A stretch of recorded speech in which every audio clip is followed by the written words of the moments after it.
Oh, by the way, because of the Olympic Games and the World Cup, the government in Brazil is investing money in poor neighborhoods all around the country, giving better infrastructure, some way or another.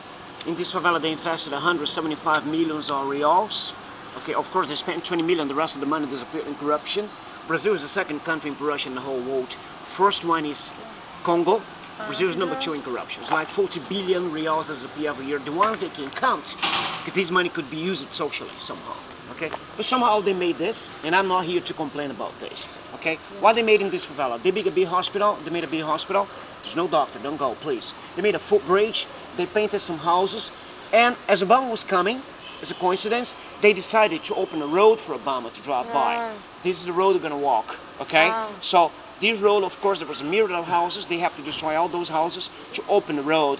They gave the family some social money until they finished the construction of buildings in here. So all the family that lost their houses got a brand new apartment in this place. Like 9 buildings. This place before used to be a bus garage. Okay? A bus garage. So they bought the area to make the 9 buildings.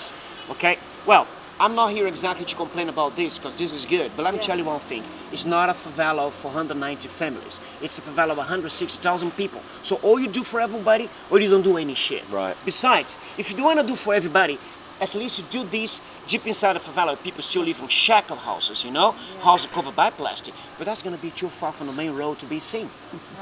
So everything's like a makeup. I remember when Queen Elizabeth went to Congo, whatever. She went to Congo, and the Prime Minister did the same thing. Painted all the houses in the poor neighborhoods facade. So when he was driving by Queen Elizabeth, he asked her, Queen Elizabeth, we're doing quite well socially speaking, don't you think? And she said, yes, this city smells like painting. You know? I mean, I'm not here to complain, because this is very good, but this is not exactly what we need. Okay? We need education. Because in Brazil, as Bruno said, in Brazil, I'm going to tell you some things. In Brazil, almost 80% of Brazilians can hardly write their own names or read. That's a big crime. In Brazil, only 3%. In Brazil, only 3% of the poor people goes to the university. In Brazil, the public schools not. In Brazil, the public schools not money. Father and son. Look at this. They are so do you have to pay? Do you have to pay to go to university in Brazil? Depends. I'm gonna tell you. I'm gonna explain you. So, almost 80% of Brazilians are semi-illiterate. I mean, only 3% of the poor go to university in Brazil, and public school not being mandatory for the poor. In Brazil, it's funny that it's mandatory to vote. We only have corruption. It's mandatory to go to the army. We don't have enemies. But it's not mandatory to go to school. Something must be very wrong. I'm going to tell you, sometimes people ask us where you come from. When you say we come from Israel, they say, hey, you're a liar, Carlos. Israel does not exist. It's a promised land in heaven. No matter if you go to school or not, they don't teach you. You know, probably you're going to see someone in the 8th grade, 1 year before university, they only counts from 1 to 100. That's why Bruno said schools are restaurants. Okay, I'm going to tell you why. United Nations found some years ago that in Brazil more than 5 million kids never move to the next level in school. They always stay in the same grade. You know? So what are you going to do about it? Brazil? Now in Brazil, it's not permitted the kids to stay in the same grade. They all have to pass to the next to show United Nations they are making it. But the problem is, sometimes get in the 6th grade and they never read a book in their lives. You know. So they just pass them. So they just pass them to fill the criteria. Also, United Nations found that in Brazil more than 3 million kids were not going to school, and they said, what are you going to do about it, Brazil again? And so they found a solution. You know, they give them. I don't understand why the kids don't go to school. It's not mandatory. Why do they have to go to school? It's not mandatory. Okay, but the government now gives you 45 reals if you bring your kid to school. You know, so something must be very wrong. It's free school. They don't have to pay me to take my kid to school. And it should be mandatory. But they are paying because now the families send the kids to school because they make money, and the kids go to school because they eat.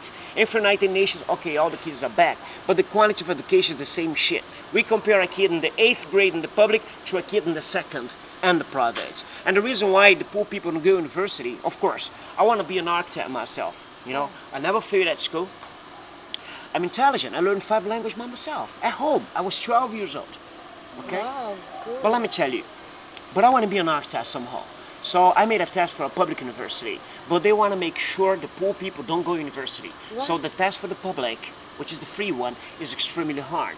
Only the rich people go to the free university. The poor 3% poor to go to university, they go to the private one. Somehow they make some kind of a scholarship from the government to go, because the salary in Brazil is 620 reals a month, and university costs 3,000 or 4,000 reals a month. Wow. So all these people manage to pay.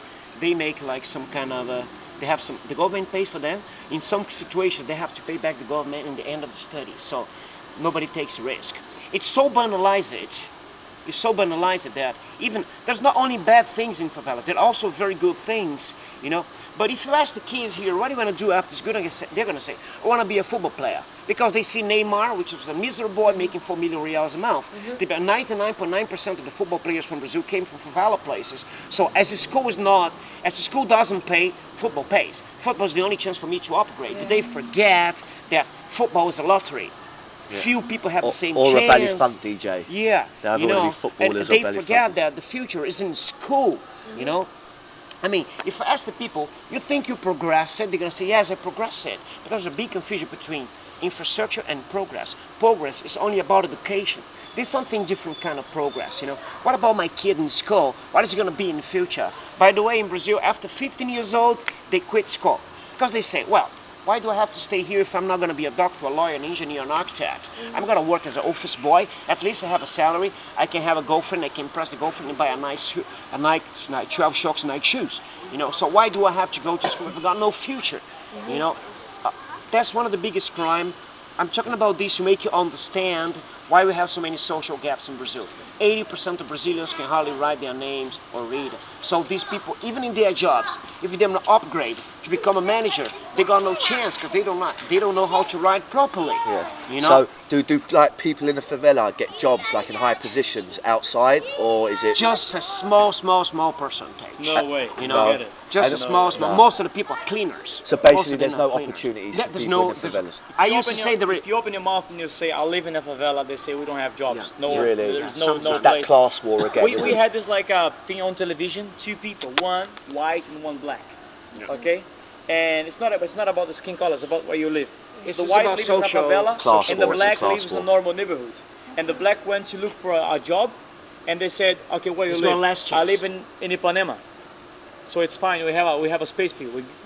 We give you a call." The white guy came. Oh, that guy looks fine. It's better, but where you live? I live in a favela. So they said, sorry, we don't have a space. Okay, so We it's don't not have, about like, colour, it's about where your address is, basically. That's it. Yeah. Because it's even both though things at the same time. even though if you are black, but you are a millionaire, if you come from a Then rich they family, want you, yeah. they forget about your skin color. Okay, You know what I mean?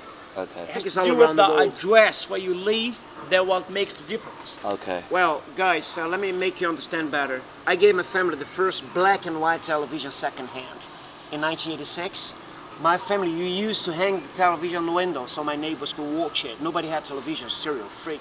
There was something very expensive for poor Brazilians. But the government said, well, if these poor people don't spend money, they are more than 85% of the population. If they don't spend money, this country doesn't grow. So now you can go in a very simple poor house, you're going to see a large AT TV hanging on the wall.